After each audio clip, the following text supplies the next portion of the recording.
Hello students, welcome to my channel City Commerce Concepts, and today we are understand the meanings of some accounting terms. हम लोग अपने accounts को start कर चुके हैं, लेकिन उसमें फिर भी कुछ ऐसे accounting terms हैं जिसको समझने में हमें problem होती है और फिर हम जो numericals होते हैं वो नहीं कर पाते. तो इसलिए आज हम वो कुछ basic accounting terms को पढ़ेंगे. Okay, so let's start. Okay, so the first word is transactions. Transactions क्या होते हैं? Transactions means मीनिंग को पढ़ने से पहले हम लोग समझ लेते हैं ट्रांजेक्शन्स क्या होते हैं. ट्रांजेक्शन्स मतलब कि जैसे हम कोई भी परचेज करते हैं, सेल करते हैं, यानी कि कोई भी बिजनेस एक्टिविटी होती है, that activity is known as transactions. यानी कि वो एक्टिविटी जिसमें क्या इन्वॉल्व हो, हमारा मनी इन्वॉल्व हो, कैश इन्वॉल्व हो बिटवीन द टू पार्टीज, कि मैंने आपसे कोई चीज परचेज करी या आपने मुझे कोई चीज सेल करी, तो यानी कि ये एक्टिविटी हो रही है, तो इस एक्टिविटी को हम लोग क्या बोलेंगे? ट्रांजेक्शंस बोलेंगे. ओके, एक बार मीनिंग पढ़ लेते हैं. इट मीन्स एन इवेंट और a business activity which involves exchange of money और money's worth between parties. The event can be measured in terms of money and changes the financial position of a person. For example, purchase of goods for rupees 1 lakh, investment of rupees 5 lakh in the business, payment of the house rent of rupees 10,000. तो ये क्या हो गया कि हमने कोई चीज goods को परचेज किया, हमने कोई इन्वेस्टमेंट किया, हमने हाउस रेंट पे किया, तो ये क्या हो गया? हमने एक्टिविटी, बिजनेस एक्टिविटी का ट्रांजैक्शन किया, हमने कोई परचेज किया, सेल किया, तो ये that is called transactions. Now come to the next one. Next is events. Students जो काफी ट्रांजैक्शन इवेंट्स में कंफ्यूज हो जाते हैं कि इवेंट्स का मतलब होता क्या है. इवेंट्स बेसिकली क्या है? एक ट्रांजैक्शंस का एक रिजल्ट होता है, कॉन्सिक्वेंस होता है. Okay, so event is a consequence of all the transactions. ठीक है, यानी कि जैसे हम लोग कोई भी ट्रांजैक्शंस करते हैं, तो हम लोग क्या करते हैं कि हमारे पास उसमें से टोटल कितना बचा, ठीक है, या उसमें से जैसे हम लोग 1 मंथ, हम लोग जैसे फाइनेंशियल ईयर होता है, अकाउंटिंग ईयर होता है, ये आप लोग को पता होगा. ठीक है, अकाउंट्स में हम लोग ज्यादातर जो है वो अप्रैल से मार्च तक का सेशंस को हम लोग मार्क करते हैं. लेकिन तो जैसे मार्च एंडिंग होता है, तो हम लोग को ये पता होता है कि हमारे बिजनेस में प्रॉफिट हुआ कि लॉस हुआ, तो वो जो फाइनल अमाउंट जिससे हम लोग पता करते हैं, दैट इज कॉल्ड इवेंट्स.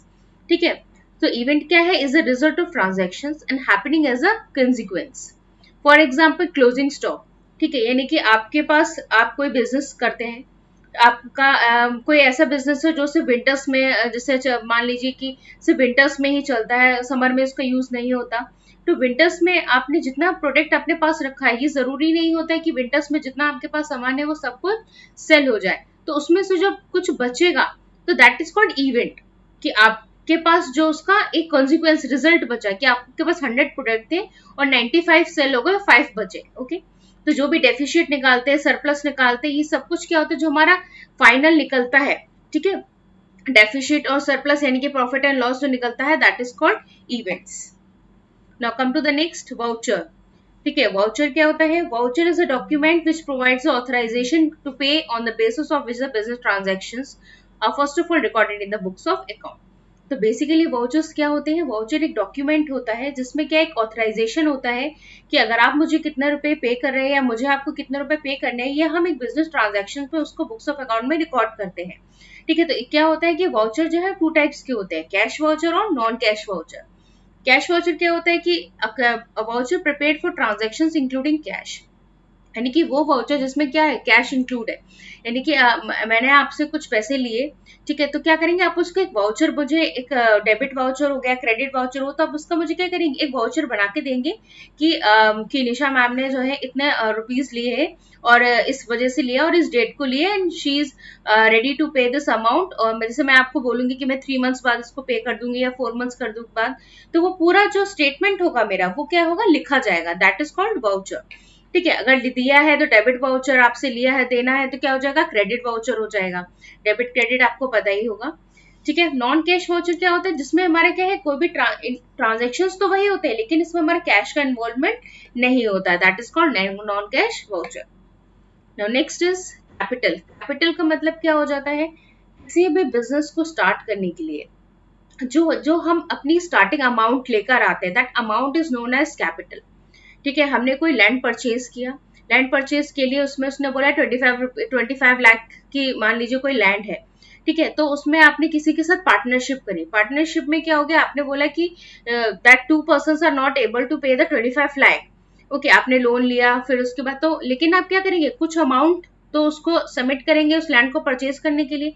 तो जिस अमाउंट के साथ आप आते हैं कि फॉर एग्जाम्पल ए आया 5 लाख के साथ, बी ने 10 लाख दिए, ठीक है, तो ये दैट अमाउंट जो विच यू हैव ओन, ठीक है, आप स्टार्टिंग में जो लगाते हैं दैट इज कॉल्ड, इन्वेस्ट करते हैं, that is called capital.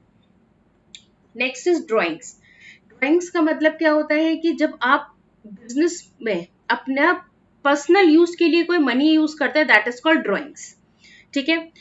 The money और गुड्स और both bye owner from business for personal use, यानी कि आप वो कैश, वो अमाउंट जब आप अपने पर्सनल यूज के लिए उसको यूज कर रहे हैं तो उसको हम क्या बोलते हैं, उसको हम लोग ड्रॉइंग्स बोलते हैं, ठीक है। विड्रॉ करते हैं, ठीक, तो अकाउंट्स में उस लैंग्वेज को क्या बोलते हैं, हम लोग ड्रॉइंग्स बोलते हैं, ठीक है। For example purchase of car for house by withdrawing money from business, ठीक है। आपके पास आप किसी बिजनेस के ओनर हैं, ठीक है, आपने क्या किया, आपको अपना प्रॉफिट लॉस पता है कि आपके प्रोडक्शन के अकॉर्डिंग आपको कितना लॉस और प्रॉफिट होता है, लेकिन आप क्या करेंगे, आप अपने लिए भी तो पैसे उसी में से यूज करेंगे, ठीक है। लेकिन आप उसको जब उसमें से अपने लिए कुछ यूज लेने के लिए यूज कर रहे हैं तो वो क्या हो जाएगा, दैट इज कॉल्ड ड्रॉइंग्स, क्योंकि आप अपने पर्सनल यूज के लिए कर रहे हैं, ना कि वो अपने प्रोडक्शन के लिए।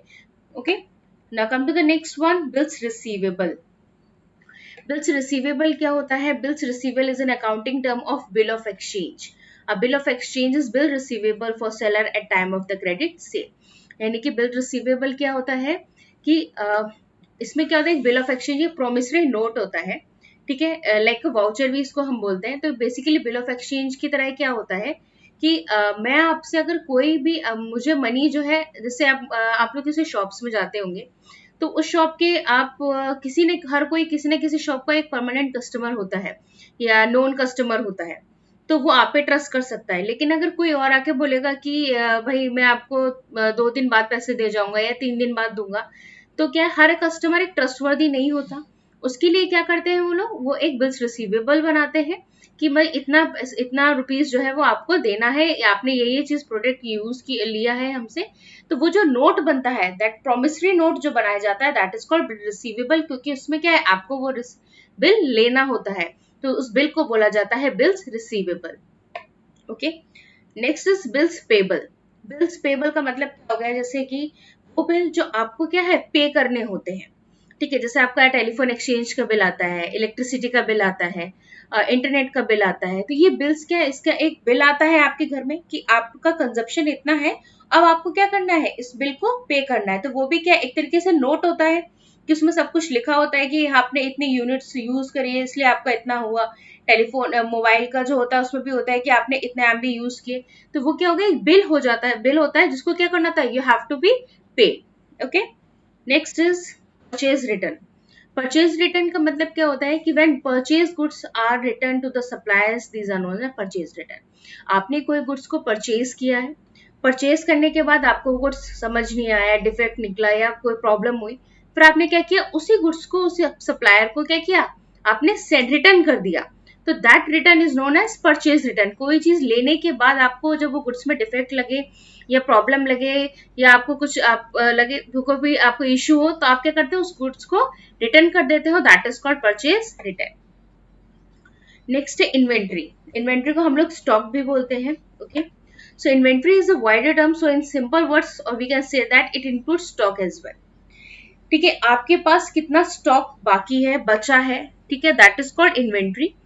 Inventory is classified into 4 types. ये क्या होते हैं, 4 टाइप्स के होते हैं, inventory of raw material, inventory of work in progress, inventory of finish goods and inventory of stock in trade. ऐसे समझिएगा, जो raw material, work in progress और फिनिश गुड्स है, ये हमारे मैन्युफैक्चरिंग में आते हैं, और स्टॉक इन ट्रेड जो है ये हमारा क्या होता है, ये हमारा ट्रेडर यूज करता है।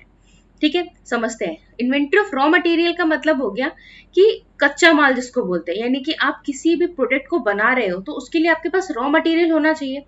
आप पेन बनाते हो तो उसके लिए क्या, ऐसा तो है नहीं कि पूरा पेन बना होता है, जैसे शूज बनते हैं तो उसके लिए क्या चाहिए होता है, आपको लेदर चाहिए होता है, ठीक है। तो लेदर क्या हो गया, वो एक रॉ मटेरियल हो गया। ओके, वर्क इन प्रोग्रेस यानी कि अनफिनिश गुड्स, यानी कि जो वो गुड्स जो अभी क्या है, बने नहीं है, वो वर्क इन प्रोग्रेस है, जिसको हम WIP भी बोलते हैं। ओके, तो ये क्या हो गया, work in progress unfinished goods, जिसको अभी क्या है, तैयार नहीं किया गया है, वो काम चल रहा है। फिनिश गुड्स का मतलब क्या होता है, वो चीज प्रोडक्ट जो हमारा बनके तैयार हो गया है। स्टॉक इन ट्रेड यानी कि अब हमारा गुड क्या है, वो रेडी हो चुका है मार्केट में सेल होने के लिए। इसलिए जो ए बी सी यानी कि raw material, work in progress और फिनिश गुड्स है, ये हमारे मैन्युफैक्चरिंग प्रोसेस में आते हैं। और जो स्टॉक इन ट्रेड जो है वो हमारे ट्रेडिंग में आता है, यानी कि हमारा गुड्स जो है वो सेल करने के लिए रेडी है, तो दैट इज कॉल्ड इन्वेंट्री यानी कि stock. Okay, now next is stock again, the goods available with the business for sale on a particular date. ठीक है, फॉर एग्जाम्पल आप शूज का ही मान लेते हैं, आप सेल करते हैं, शूज सेल करते हैं तो आपका एक टारगेट होता होगा कि अगर विंटर्स आ रहे हैं तो हम ऐसे करेंगे, या स्पोर्ट्स के इतने शूज है हमारे पास। तो क्या हर एक बिजनेस का एक स्टॉक होता है, स्टॉक। लेकिन हमें कैसे पता चलता है स्टॉक? हमें पता चलता है कि जब हम क्या करते हैं, हमने मान लीजिए 100 शूज लेके आए, लेकिन हम 100 शूज के लिए हमारे क्या एक टारगेट होता है कि हम इसको 1 ईयर में सेल करेंगे या 1 मंथ में करेंगे, लेकिन फिर भी नहीं हो पाता। ठीक है, तो हमें क्या, जो रेस्ट ऑफ द प्रोडक्ट होता है उससे हम क्या निकाल लेते हैं, ये पता चल जाता है कि हमारे पास कितना स्टॉक अवेलेबल है। ठीक है, एक एग्जांपल और लेते हैं कि जैसे आप लोग कभी मार्केट जाते होंगे अपने पेरेंट्स के साथ, सब्जी वब्जी लेने जाते होंगे, तो आप लोग सुनते होंगे कि कोई कहता होगा कि अरे ये तो पुराना आलू है, नया आलू नहीं आया अभी। ठीक, इस तरह की बातें आप लोग सुनते भी होंगे, पुरानी सब्जी है, पुराने स्टोरेज से निकाला है। तो ये क्या होता है, एक स्टॉक होता है कि जो पर्टिकुलर सीजन पे, पर्टिकुलर टाइम पे सेल नहीं हो पाता, तो वो क्या करते हैं, अपने होलसेल अपने स्टॉक में उसको बना के रखते हैं। ठीक है, कि जिससे क्या होगा कि नेक्स्ट टाइम पे वो उसको यूज कर सके, तो that particular rest of the product is known as stock. Okay, now come to the next is, okay, so the all the topics are done. Okay, so I hope कि आप लोग को सारे टॉपिक्स क्लियर हुए होंगे। And in case कोई भी अगर टॉपिक ऐसा है जो आपको, या ऐसा कोई टर्म है जो आप लोग को क्लियर नहीं हो, तो आप मेरे को कमेंट सेक्शन में कमेंट कर सकते हैं। And don't forget to like, share and subscribe my channel and keep forward this to others and press the bell icon. Thank you students.